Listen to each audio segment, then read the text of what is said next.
This is a 1936 Ford Model 68, which was just their name for their standard passenger car that year. But it's special because it is built, embodied by a company called Siebert as an ambulance. And what makes this car particularly special is that its construction was commissioned by Edsel Ford, the son of Henry Ford, and it was given as a gift to his boarding school that he attended when he was a young boy, the Hotchkiss Academy. So I guess he felt like he wanted to give back and offered them this to use. And so it was this boarding school's private ambulance for a number of years. And my understanding of the car's history is once it was done there, it went to a local municipality as their ambulance, and eventually, ended up being retired. And a collector stumbled upon it in the 60s and purchased it. And this collector's particular specialty was he only collected 1936 Fords.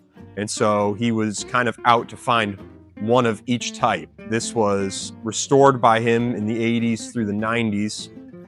And last I know, it was run around 2010, 2013 when he passed away around that time. A customer of mine at my restoration shop, Mechanical Arts, purchased it at auction and brought it to us to get it back on the road again.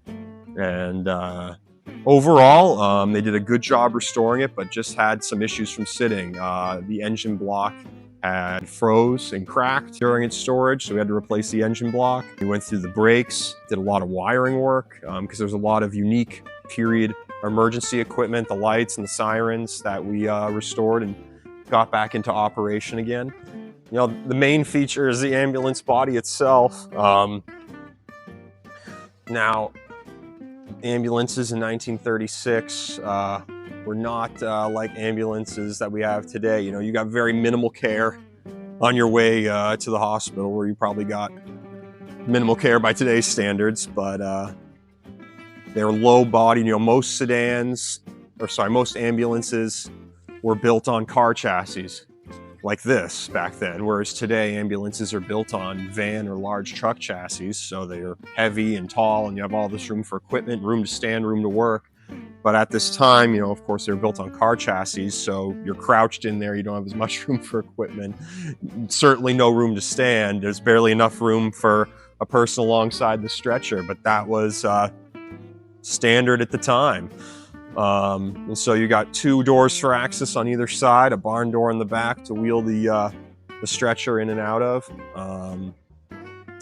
As far as mechanically, underneath it is identical to a Ford sedan, except the chassis was lengthened to fit the longer body. Other than that, it's all 1936 Ford. Mechanical brakes, rod actuated brakes, 85 horsepower flathead V8, and that's about it.